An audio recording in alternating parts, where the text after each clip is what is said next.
Go ahead. What happened today? What was your day like? Hey guys, this Well, is Louie Summerfield, and I'm with Kriston. We're just kicking things off. We're doing a podcast, but we're not started recording yet. Technically, this is the off hours banter, and we're about to record a podcast about mental health, setbacks, depression, mental health disorders, and suicidal thoughts. For anyone just joining us, I'm Louie Summerfield, an accountant and signed artist, business owner, and this is Kriston. Let her introduce herself. well, hello there, Louie. Hey, How's it hey, going? I'm doing great. How's your day been? What'd you do today? Good. I mean, it was a typical day, like Zooms with people, Meetings? talk with, my business partner. This Mhm. agency that we're planning on starting up is in the works. So that was, Okay. yeah, Can you talks tell me about about the that. agency, or is that still classified documentation for now? What's that? The agency you're talking about starting up with a friend, is that Yeah. classified, or can you talk about that a little bit? Can you expand on that? Yeah, it's well, someone who's already established has, an agency already going and we'll partner up with You're them. talking marketing. Joy is a marketing expert, so we're talking about a marketing agency. Yeah, like he's got I won't say what his is yet because it's kind of, we haven't People shown that recognize yet, it, but maybe, is a household name or what? we'll be on the front end as the copywriter, copywriters. So Awesome. yeah, it's not something I planned, but this is the way it's going, and I think it's going to be really good. Okay. And Good. what else did I do? I did some writing, doing some emails What for kind a of client. writing? You're a copywriter, aren't you? I am. Aren't you a little I get to copywriting play stuff? with words all day. So you're a linguist and an orator and a market. In my eyes, you're really a marketing guru. You're a person who knows all about how to take any message, whether it be as a copywriter or you're getting paid to do advertisement, and get it to a market and get people to understand knowledge. And in that way, you really are a big time, what they call these days, an influencer and a culture creator, and really a person who's like, striving with the times, standing on tech. And that's really cool. So I'm glad to have you on my podcast, guys. My name is Louie Summerfield.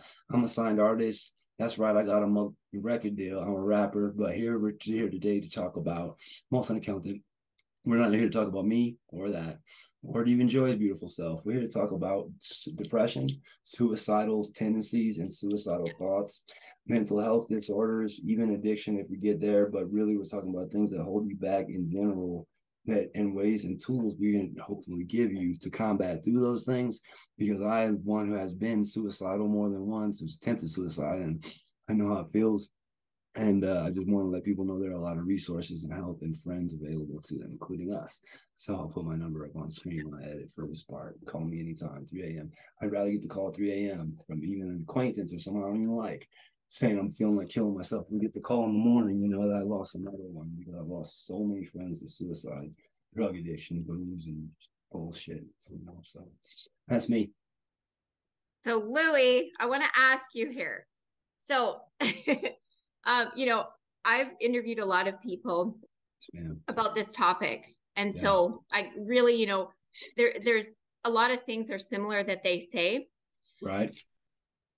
but I'm curious because you've like lived it yourself. Right. So, um, what was your experience on, how you were feeling, and maybe like if you can shed some light on what Yeah. So I think maybe the what you overwhelming want people to sentiment know. that the thing we've heard the most from so many people lately, right, is exactly how I'll put it, that it's not that you necessarily hate life or you want to die or you're anti-life or you're even nihilistic. A lot of these people are religious or believers or whatever or not, but what it is you have so much mental pain at a time or another, so much frustration, so much hopelessness, so much lack, so much pain in some way or another, mentally or sometimes physically or sometimes both, that you just don't see an end that is better than just in other words, you want the pain to be gone so bad, you'd rather be dead than deal with the pain. And that's where sometimes it starts. And from that point, you can go to a really dark place, as I know. And you can have, even in my belief, spiritual things happen, and demons and devils try to talk you off on the ledge and try to get you to kill yourself, especially if you're a believer, especially if you're on this planet with a God-given, God-driven purpose. There is a big-ass target on your back, and the enemy wants to kill you and take you out. And even those of you that aren't and that are in the world, the enemy kind of will let you do what you want, but there could be a target on your back anytime you become a believer. So just know there is a spiritual war going on, and that's a part of it. Part of it is spiritual, because what it is if you're convinced you have no hope, you're going to do something terrible to yourself, possibly like my friend Will just killed himself a few months ago because he was having a custody battle not go his way, and he was really struggling, and he just got down and said fuck it, and just shot himself in the head. And that's probably the 50th friend I've lost in my life, and it's really sad. But that's why I want people to know we are here.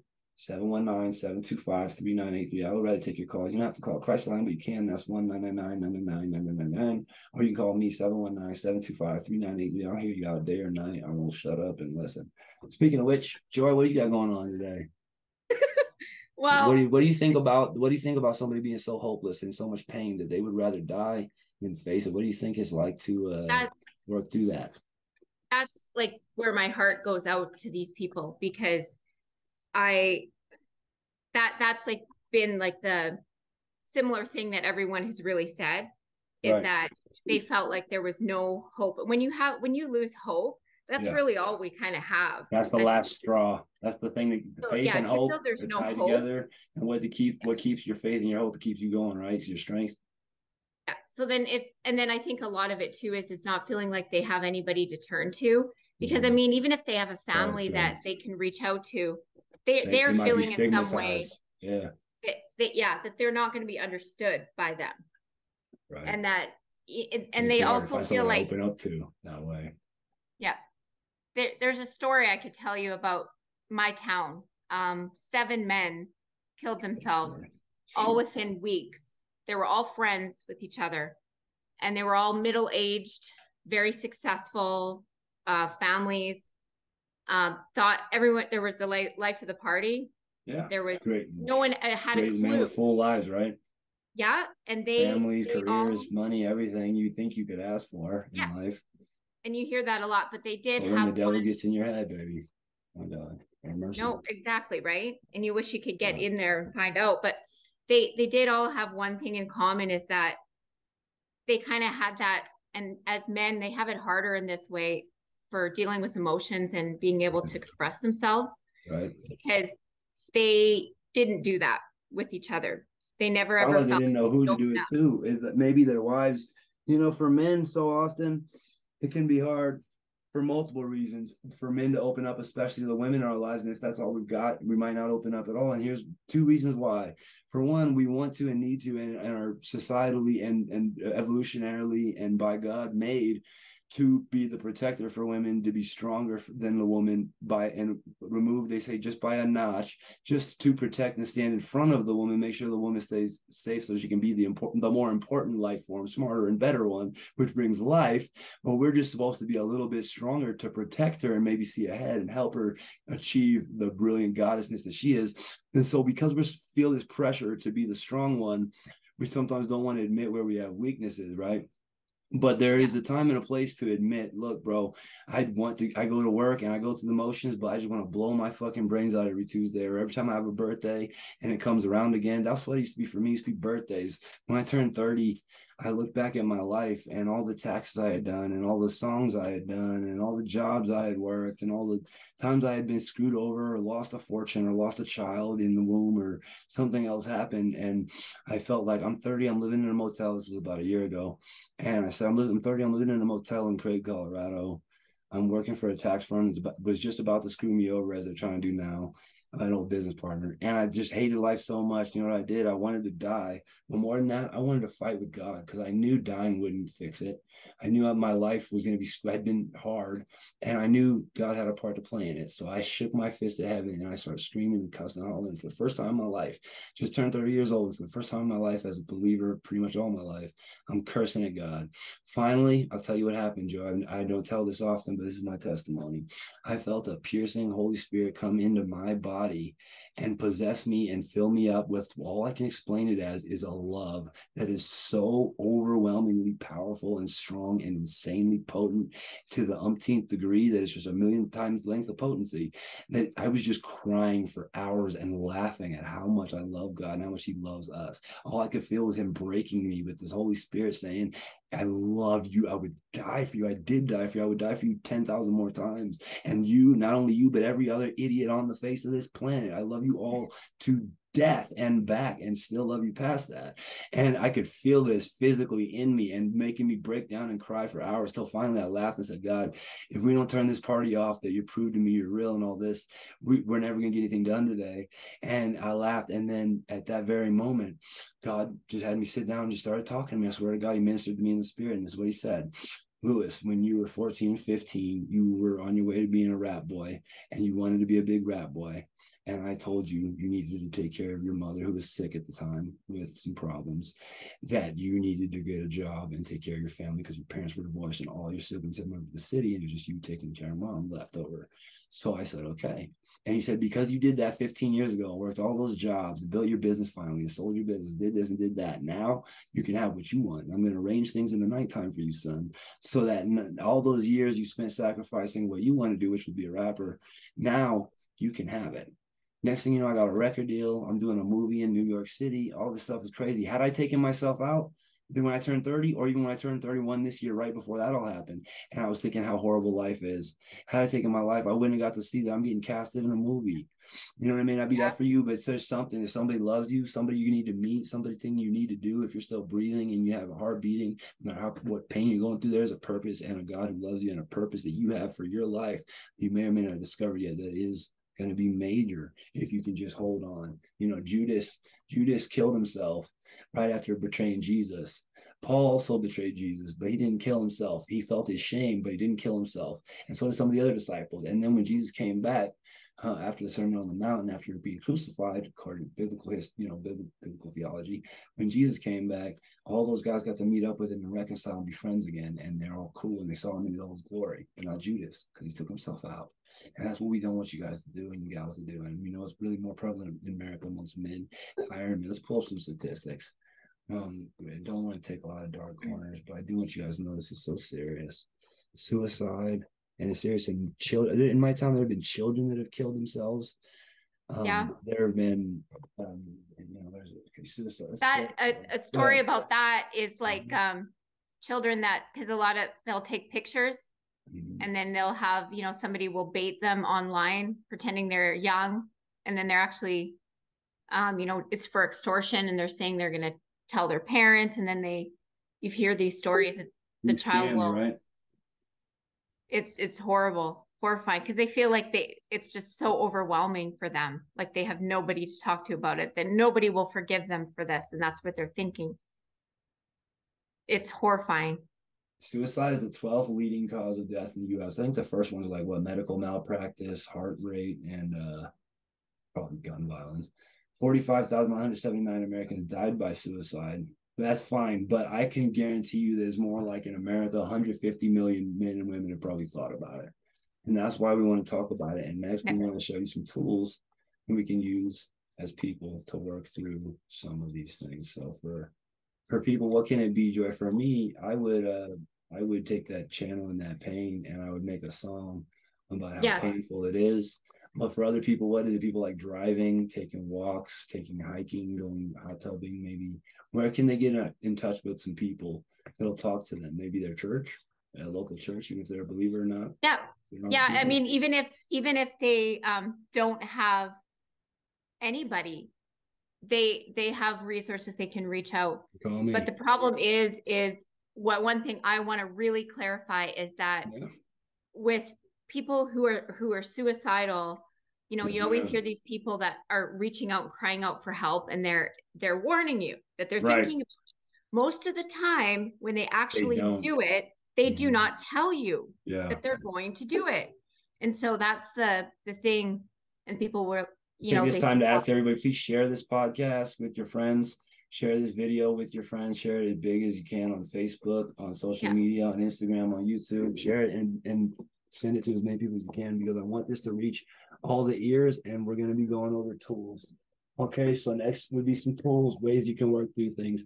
One way I've found that is helpful is a lot of times one of the mental distortions we have that can help us feel negative and unhappy is called cognitive distortions. One cognitive distortion, an example of such a cognitive distortion, is called black and white thinking. Black and white thinking dictates that there is only this or that option. There is not a third or fourth or fifth or sixth or seventh. It's just everything's all good, everything's all bad. So I find myself deciding in those moments, okay, if I'm feeling bad and it feels so bad that everything in my life feels bad to the point that I never feel like I'm going to feel good again, or that I'll just feel a little bit good, what can I look at differently? Because I have one person who's been through a lot of things, yes, but I've also been blessed after that to the point beyond recognition. So all I need to do is recognize I have a place to live. If I didn't, I would have another one. I have work. I have family, friends sometimes. And even when I don't, I've got to look in the mirror and say, I want to fight this thing because I need to be alive for the next generation, for the children, and to guide them. Because our generation now, we're 31, 36, 38. How old are we? I'm older than you, but I think you're about in your late 20s, mid 20s. We are taking over the world stage now. We're taking over in every industry. We're going to be leading the world soon. We're going to be the CEOs. And we're going to need to get these young bucks across. So that's what it is for me. For me, I look in the mirror and I say, I want to live because I know these kids are out here and they're going to need help. Because if they go through half the shit I went through, and some of them may, then, I want them to have somebody that I didn't have to help me. One person helped me a lot. When I used to struggle really bad, I got in a bad relationship in 2020 during the pandemic. And I got with a really horrible woman who was physically abusive and a heroin addict. And I won't lie, she got me on the smoking heroin back then in 2020 for about 6 months. And then in April of 2020, I found another friend who was a doctor. I dumped that girl. She tried to kill me like 10 times, chasing me down with thugs and stuff because she wouldn't let go. And she stole my car. God dang it, the Subaru was so sick. Anyway, I got away from her and beat her off with a stick, I guess. And I got on Suboxone and I've been clean now 2 years. No heroin, no hard drugs, no pills, nothing, just smoke a little weed. And for me, again, another way to look at it, besides just positive, you can't see the positive. Look at times in your life, if you're 25, if you're 20, or if you're 30, where you had something worse. Like I can say right now, I'm 30. Somebody punched me in the face right now. That sucks. But I can also think back to when I was 13, my best friend died. And look at your lows, not your heights sometimes too. Because you'll be low, say, if I made it through that, why can't I make it through this? And slowly, my biggest prayer is just that if any of you is feeling depressed, if any of you is feeling painful, if any of you is not happy, that you will reach out and that you will listen to this, and then maybe we can bring some stuff. Any thoughts, Joy, on that? Yeah. And I mean, I know like you struggle with like if it's okay to say, tell it. Yeah, that you've got bipolar, right? And you're on bipolar with mania, yes, ma'am. And I'm on a bill 5. And so like you've got balances out my brain. Exactly. And it's not like that is the reason alone that you've had these things happen, but it probably is like a big push with it. I have family members that have anxiety, and it's really, really hard when you don't understand what they're going through. Yeah. I think what they want most of all out of this whole world is for people to get it. They want to know that you would understand what they're going through. Right. Like they have a mental illness day. I don't know if someone that they would know that someone not just knows that they're in pain, but knows how it feels and why, what it feels like to be to the point that you would rather die than face the current situation or predicament or circumstances, right? Exactly. That's all anybody wants. That's why, like, if you've got, a big coach out there that has been through hell and back in their life and they've got the story and they live to tell about it, it's going to mean a lot more than someone who's never experienced anything like that. Right. Like people are going to want to listen to him better.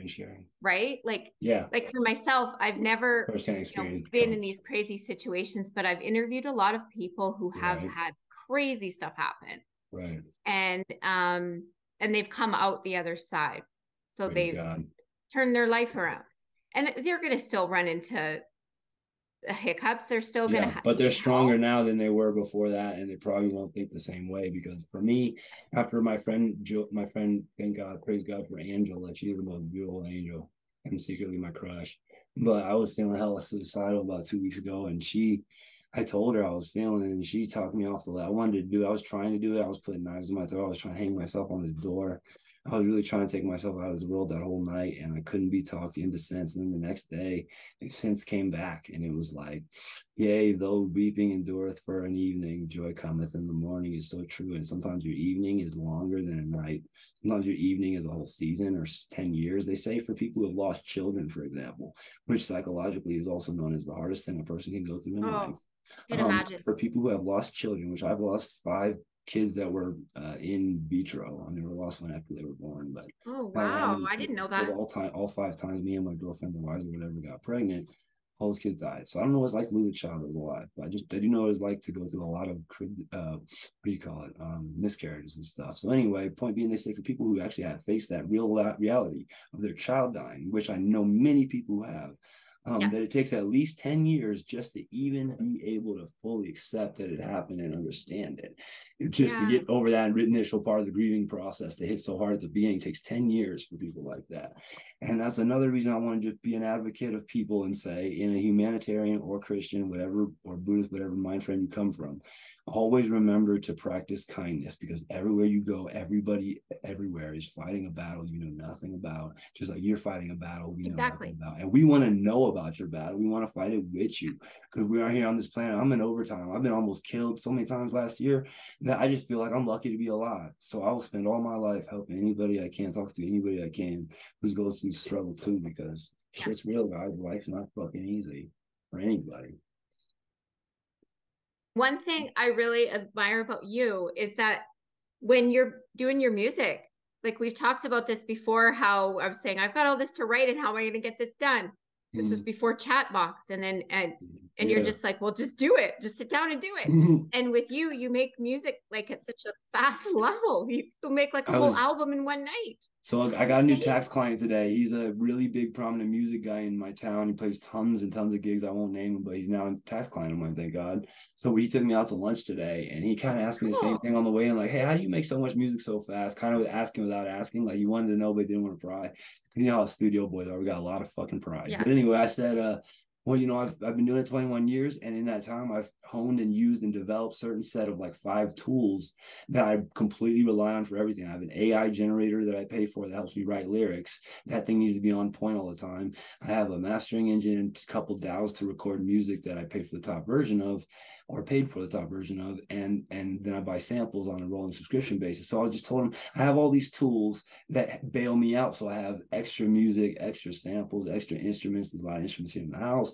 And they're my brothers, my friend, and that allows me to be prolific because I use my tools. So yeah, I love making music. It's the only thing that keeps me from wanting to jump off a fucking bridge, either listening to music or making music. I mean, what are you gonna rely on? Alcohol, drugs, sex, all these things are meaningless and of this world and last only a moment, and they're just flesh gratifying desires. You got to find something that you would take out of this world with you, that you would take to the next life if you could, you know. And money ain't even really that, because in the next life, I don't think we're going to need money, but we're going to store up treasures on earth while we're here, so that when we do get to the next life, we have plenty of pearls in heaven to throw at the king's feet. Jesus. Yeah, I didn't know you knew that much about when you were talking about the Bible. I didn't know. I've read the Bible so many, more than several times all the way through, and I've read the Quran 3 times, the Zen, the Tao, the Buddhist books. I've read the Rastafarianism and a lot of the world religions. Did the Quran a few times. By the Quran is supposed to be played out sung, so it's like Allahu Akbar, Bismillah Rahman Rahim. And the whole Quran is sung through like that because it's a song, it's a prayer. But I always go back to Jesus because in my experience, he's the only mother that shows up. He's the only God that really is on his game. You know, I think there could be maybe other gods, but I think Yahweh is the big God of this universe, at least. I was raised like that. Like we were church gypsies. Like that's why I'd love to do a podcast with someone on religion. I'd bring my mom on there with me. I'll bring my mom. Yeah, she's invited. She's like insane. Like she'll make me look dumb. But when it comes to anything religion, and I'm talking not just our, you know, we're not religious at all, but we were raised, I was raised like from church to church gypsy. And they were all Christian ones. But you were always, like, was your mother always getting offended by something the pastor said, and that's why you always had to switch? That's how my mom was too, and she ended up just coming out to be an atheist later in life and saying, throwing her hands over the whole thing. But yeah, no, she's not an atheist, but her beliefs now are way different than when I was young. and they're, yeah. I mean, it's Scripture yeah. comes to mind for all those who are out there who are believers. And if you have someone on your heart who is not a believer, especially if they're in your immediate family, do know there is a verse in the Old Testament that says, if you are a believer, your children and your husbands and your wives and all your offspring are saved too. So while we want them to come to the Lord, of course, more than anything, they'll get there because of you. So don't worry about that. They got a trump. Well, I do have a brother that's actually an atheist, and it at least he says that. I don't know that any of us believe it, but it's maybe he's just angry or has some resentment. I don't know. I don't understand it, because like with atheism versus, I mean, now this switch to religion, this conversation. God help me there for now. Jesus Christ. I just don't understand how, yeah, like someone who believes, who's an atheist actually believes there is no God. Like they actually feel like they know for certain that there isn't one. But if you're agnostic, you at least, you're kind of saying, I don't know if there is one, and I don't know what I believe. But true, that's saying I'm not exactly sure, like, and it's bigger than a question that I feel like I'm qualified. How do you know? How do you know there's no God? Yeah. But I guess the same can be said for, how do you know there is one? Like if and in my experience is different than a lot of people, but in my personal experience, I've experienced God firsthand. I mean, I've seen things in the sky that are insane. I've seen doors open that didn't exist. When I was homeless on the street dying one night, it was December. Let me paint you a picture. It was December 25th, Christmas 2019. Louie Summerfield is off his meds and has gone completely fucking buck wild in the streets of Denver, Colorado. He has a $19,000 brand new Toyota car he just signed for, and he's been living in it for months, driving across the country for the mafia for $2,000 to survive. He gets back to Denver. He's out of money. He's homeless. He's homeless for a long time. He eventually said, fuck the car. Felt like agents were chasing me and weird lights were getting shined on me. That's a ramble. I won't go to that. I parked the car. I just left it in the middle of Denver and just started walking. And I walked for days. I had no jacket, no nice shoes. I had no penny loafers, and it was Christmas. And it was freezing in Denver. It was like maybe 20 or something. But how long ago is this? This was 2019 or 2011. I think. No, it was 2019 this time. 2019 I didn't know this you time. then. This is 2019. Yeah. So I wake up and I wouldn't wake up. I had to break into some places with this black dude to get warm for a little while. And then in the morning, I had this moment.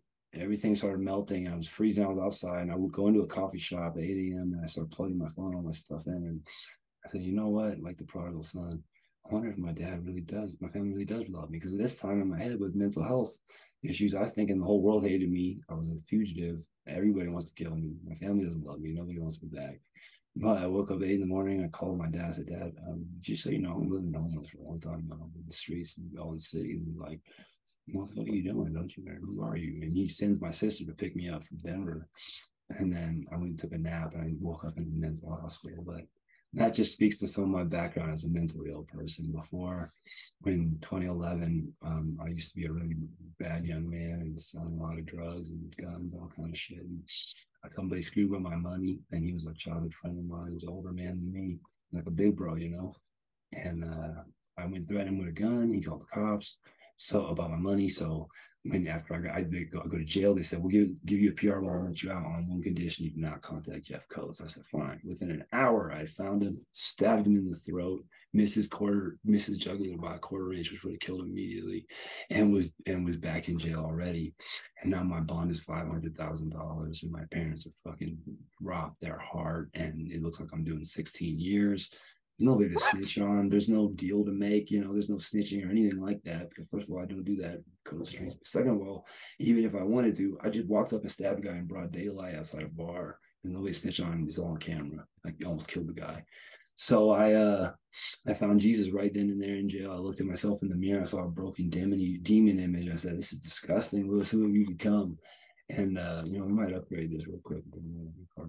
I said, "Who have you become?" And that's when I found Jesus, because I knew I'd been a believer since I was young, but I had gotten way away from my faith roots and was in drug dealing and all kind of dumb gangster shit that I thought was cool at the time. Selling coke and guns and blah blah blah. But anyway, I got out of jail. I did a little bit of probation, and they gave me 4 years of that. And then I got out in 2 years by writing letters and having good behavior. And I got out of jail and did my probation, blah, blah, blah, rehabilitated, right? And then and now I'm back in society. And one thing I want to tell people, if you have felonies, it's hard. A lot of suicidal thoughts are circumstantial, meaning people want to commit suicide because their life sucks or they're broke or whatever. Well, for me, it was like I was a felon. I couldn't get a job anywhere for the longest time. But I promise you, after that 7 years expires and those don't show up on the background checks anymore, you never have to worry about that crap again. And I've been able to work all over the world doing public accounting and private accounting and industry accounting and all kinds of stuff. And so I just, like I said, want to encourage guys and girls, if you've got a felony, it's not the end of the world. There are actually resources available specifically for that can help you get in touch. I know how hard it is to get an apartment and get a job and get an interview and anything like that when you're fresh out in college. It's people love a comeback story too, right? Yes, ma'am. Got to. Right? What Big Sean said, last night took an L, but tonight I bounced back. So every time we go through adversity, we get a little bit stronger. Next thing you know, we have another test to face that's a little bit harder, but we're a little bit harder and we're a little more battle hardened and ready to go on. So, that's kind of what going through these adversities and these suicidal crises and different crises of all kind and trials and tribulations we face, they do not only just refine us and make us better, but they also make us stronger so we're able to face the next test. And I promise you, there will be more tests. I'm not going to say your life will always be easy, because even when you get over a big test, there's another one you're always going to face. Today, for me, it was, cool, I'm going to be in a movie, great. But guess what? My old business partner from last year that we were having a tax practice together in New York City is trying to screw me out of $80,000 using the government. And I just found out today when I got my tax form, I thought I was going to file my taxes, but instead I got this mess. Point being, there's always another battle to face, but we get stronger. We fight the battles harder, and we get better each time. That's why we don't want anybody taking themselves out. We need all our men, we need all our women, we need all our grown folk that are out here to help the children, help each other, and help ourselves. And if anybody needs help, you can always reach out to me, 719-725-39. Also, too, it really makes you put things into perspective to think, like, as people that are not going through these trials, why are we worrying about the stupid shit that doesn't matter? Like the things that aren't important. Stupid shit. It's small. It's small stuff that and we'll let it ruin a mountain out of a molehill, right? It's just so, you could fill a book with all the things, that people say are injustices, but they're not. I don't know about you, but I'm in this thing doing something called a double header. We're about to run out on this Zoom. I'm happy to buy the Zoom if I can get freaking logged in. Oh, what I wanted to ask you is what your time looks like tonight, and if you have time to do one more quick one off the back of this one. Now that we're about to close, of course. Yeah. I want to see if you want to do the religion one next, so we can stop this one and then do another one. All right, guys. Well, I just want to reiterate, this has been Kristin Louie Summerfield, and we want to reiterate there are resources, there are pals, there are friends, there is help available to you if you're feeling this kind of way. And that's why we made this. We want to show you, we go through it. I go through it. Joy, not so much, but that's because she's pretty imperfect. And probably, no, it's because I'm sure she goes through it too. She's interested in people's lives. Doesn't have the mental health challenges that some of us have. But that doesn't make her any of less of a soldier, or that her path is any less difficult than anybody else's. And if you are going through that suicidal stuff, please call me. You don't need to call Kriston. Call me 719-725-39. Love. Thank you so much for telling us your story. I really appreciate that. Thank you. Oh, did it stop? No, I think we're still going. Oh, okay. We got your closing thoughts before we close. Okay, yeah. I think people might have to pause some of that just to catch some of the stuff you're saying, because you talk so fast. I do speak fast, right? Don't I? Yeah, I know. Yeah. But no, I think that is really good. I would just want to reiterate that, people feel alone, and everybody does, and everyone goes through things. And that's what lonely is, right? It's not being alone, is feeling like no one cares, right? Yeah, exactly. And that could actually be very well true, where they feel like, and they're getting that from people. They're getting that, vibe, cold vibe from everybody that they come across, right? Right. Yeah. Right. Yeah. It's when you're a stranger, look ugly when you're alone. When you're down in the dark, you're in the dumps. I picked up a friend on Monday. His friend picked me up, and I got to drive his car as a signal. But he's my friend Scotty. He's been having a horrible time, falling out with his girlfriend. Money's been bad, and he was down in the dumps for 2 months. Hasn't called me, and they were hanging out. He told me all this. I said, "Why didn't you call me, bro?" I said, Yeah. I was broken a lot in the summer." I said, "But I've been doing good lately. I could have helped you with this. I could help you see stuff better." I said, "You're coming to New York with me. I'm going to shoot that movie. You're going to come with me. Label's paying for my plane and my hotel, so I'm just going to pay his round trip." So he can come with me. His whole outlook changed. He was fucking lit up, so excited. Like, we're going to New York. He's an older guy. He's You my know best the friend. name He's of the 58. movie yet? You can't say it I on don't here know the though. name of the movie, but I'll tease it Oh, here. It's about a kid who gets a lot of cryptocurrency in New York City, a hood kid, and it turns out to be a Russian mafia's cryptocurrency. So now it turns into a that's so drama cool. action comedy film. Me, I'm gonna be playing myself, Louie Summerfield, a rapping cab driver in the movie, and That's so it's gonna be a cool. hoot. We should hire Joy on. If you want, I could probably get I'll your be the role in the movie. copywriter. Yeah. No, you should be in the movie. You should be on the film. You could be like Oh you can be God, the character. They'll no. come up with a character for you. Yeah, right. Fly in from Um, Canada. In New York. All right. Well, anyway, we got to close out. We love you guys. Please call. I'm going to put my number on screen and be well. God bless. okay. Bye, Louie. Bye. Love.